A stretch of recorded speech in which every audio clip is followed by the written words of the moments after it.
بسم اللہ الرحمن الرحیم۔ آج ہم بات کرنے لگے ہیں اس بات کے اوپر کہ بہت سارے لوگ ائمہ احناف کے اوپر یا احناف کے اوپر مقلدین کے اوپر یہ اعتراض کرتے ہیں کہ یہ لوگ اہل رائے ہیں، یہ قیاس پر عمل کرتے ہیں اور قرآن حدیث کو نہیں لیتے۔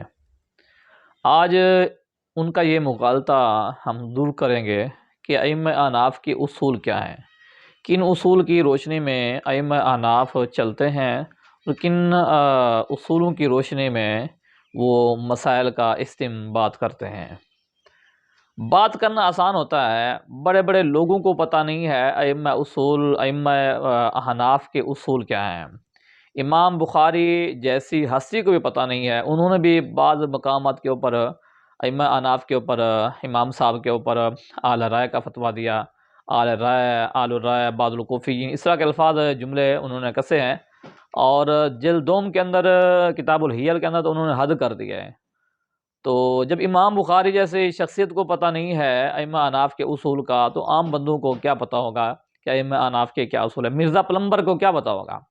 جس کا کام ہی پلمبری کرنا ہو تو اسے کیا پتہ کہ ائمہ احناف کے اصول کیا ہیں؟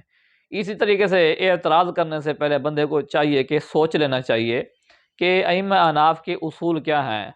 یہ میرے پاس کتاب ہے اصول شاشی، ابتدائی کتاب ہے ہمارے درس نظامی کی۔ سب سے پہلے اصول کی جو کتاب ہے یہ پڑھی جاتی ہے، کئی سال سے یہ نصاب کا حصہ ہے، اسی کو بھی بندہ پڑھ لیتا ہے، اصول کو پڑھ لیتا ہے۔ اصول کو پڑھنے کے بعد پھر ہی بندہ کسی کے اوپر بات کرنے سے پہلے اصول کا پتہ ہو، پھر بندہ بات کرے تو اچھا لگتا ہے۔ ایک بندے کو بنیادی طور پر پتہ کوئی نہیں ہے، وہ اگر بات کرتا ہے، اعتراض کرتا ہے، اشکال کرتا ہے یا اعلی رائے کا فتویٰ دیتا ہے تو یہ تو پھر زیادتی کرتا ہے۔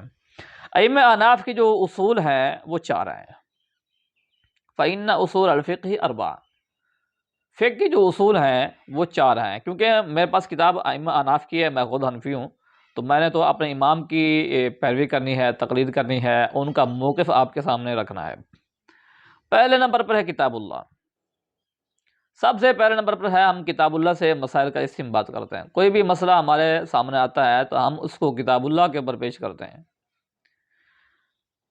اس کے بعد ہے وسنت رسول، اگر ہمیں کتاب اللہ سے نہ ملے تو پھر ہم اللہ کے رسول صلی اللہ علیہ وسلم کی حدیث کی طرف جائیں گے، سنت رسول سے اس مسئلے کو ہم اخذ کریں گے، تلاش کریں گے، اس کا حل تلاش کریں گے۔ وہاں سے کتاب اللہ سے بھی ہمیں نہ مل سکے، سنت رسول سے بھی ہمیں نہ مل سکے، واجماع الامہ، تیسرے درجے پر ہے کہ ہم اجماع امت سے مسائل کا استنباط کریں گے، ہم اجماع امت سے اس مسئلے کے حل کو تلاش کریں گے۔ اجماع امت سے بھی ہمیں اگر نہیں ملتا تو ول ہوتا ہے، پھر ہوتا ہے القیاس، چوتھے نمبر پر ہے قیاس۔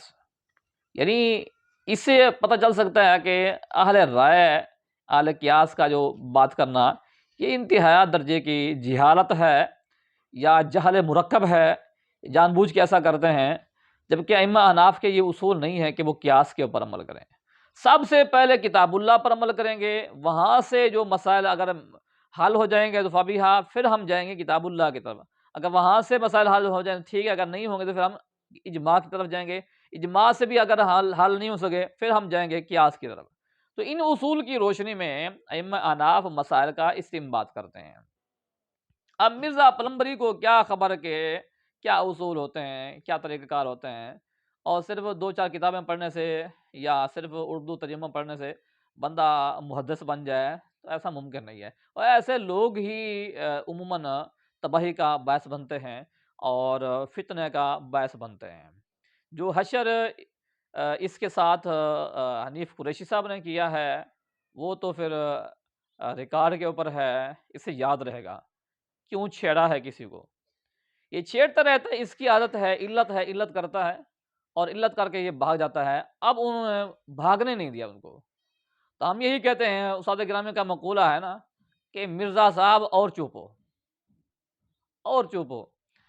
ہمارے استاد گرامی بات کر رہے تھے قبلہ علامہ ڈاکٹر محمد طاہر تبسم قادری صاحب، تو انہوں نے کہا کہ اور چپ ہو، تو ہم ہنسنے لگے، کیا مطلب ہے اور چپ ہو کا؟ انہوں نے ایک مثال دی، انہوں نے کہا کہ 3 بھائی تھے یا 4 بھائی تھے، انہوں نے پروگرام بنایا کہ ہمارے جو ایکڑ زمین پڑی ہوئی ہے نا بستی کے قریب، وہاں ہم کیا چیز کاشت کریں؟ تو یہ منصوبہ بنا کہ یار وہاں ہم گنے کی کاشت کرتے ہیں، گنا اگاتے ہیں، وہاں گنے کی پیداوار اٹھائیں گے۔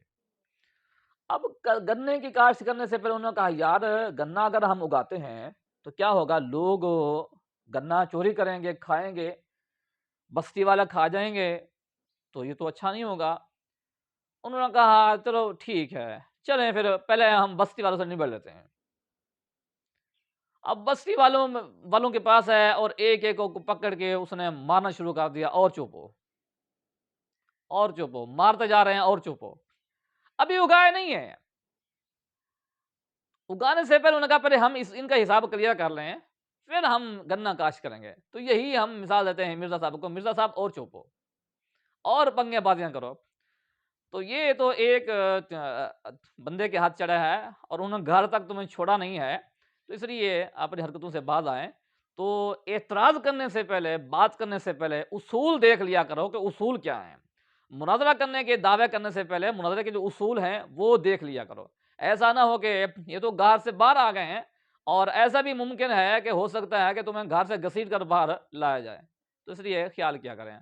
تو ہم تو خیر خواہ ہیں آپ کے، مشورہ دیتے ہیں آپ کو کہ ایسی پنگے بازی نہ کیا کریں، اور کسی کے اوپر تان کرنے سے پہلے تحقیق مکمل کر لیا کریں۔ آپ کی جو تحقیق ہوتی ہے وہ ناقص ہوتی ہے۔